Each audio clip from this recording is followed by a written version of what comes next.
In the Kremlin, they still haven't decided how to respond to the sharp shift in rhetoric from US President Donald Trump regarding the Russian-Ukrainian war.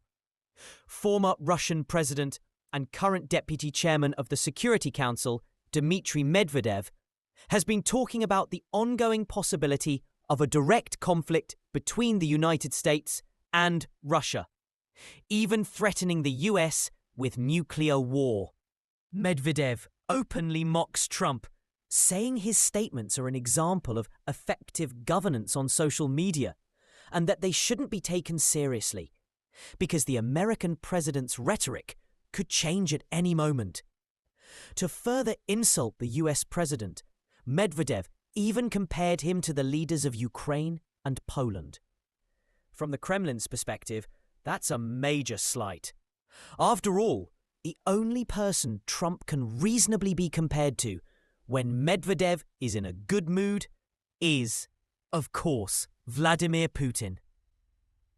Meanwhile, Kremlin Press Secretary Dmitry Peskov has taken a more cautious and diplomatic stance. He emphasizes the personal trust and good relations between the presidents of Russia and the United States. Peskov insists that Putin is ready for a personal meeting with Zelensky to discuss ways to end the war. He also wonders why, if Medvedev truly wants the war to end, he hasn't accepted Putin's invitation to visit Moscow. The cities proposed by the Ukrainian delegation for such a summit, Peskov said, were unacceptable to Russian leadership. Peskov also made a colourful remark. Russia is not a tiger, it's a bear, highlighting that Russia doesn't deal in paper animals, though, as we now know, exceptions exist. The main issue isn't insults, it's that the Kremlin needs Putin's judgment to decide how to react to Trump's sudden rhetoric shift.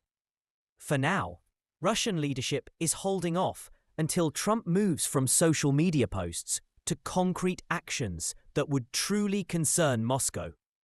Such actions would likely include increased military aid to Ukraine and new, real sanctions against the Russian economy.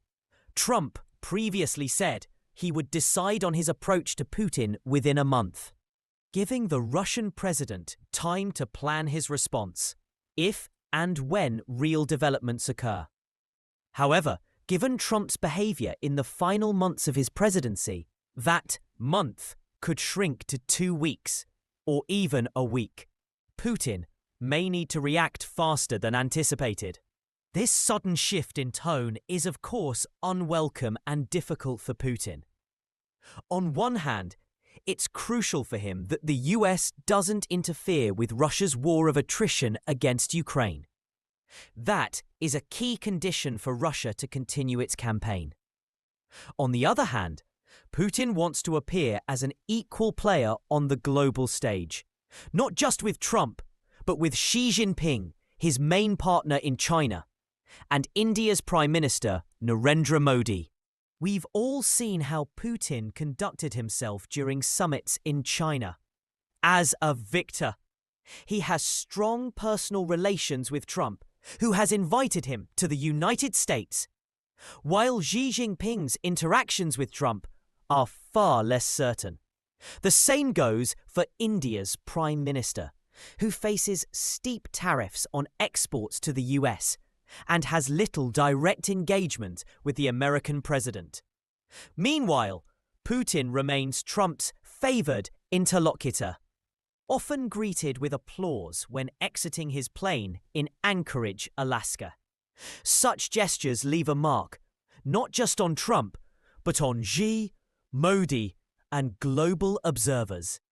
Now, however, when Trump says that Putin has disappointed him and that their relationship hasn't produced tangible results, a real risk emerges. This US president could boycott Russia's efforts, just as President Biden did. No advances on Ukraine's front lines can replace Putin's desire for global recognition and equality with leaders like Xi Jinping and other key figures in the global south. For Putin, the greatest danger isn't that Trump will suddenly change his stance on the war. So far, there's no concrete evidence that US policy, not just rhetoric, has shifted. The real threat is Trump refusing to engage with the Russian president, speaking dismissively of him, while Putin still depends on the economic and political support of global leaders like Xi Jinping, particularly amid the draining years of the Russian-Ukrainian conflict. Thank you for watching.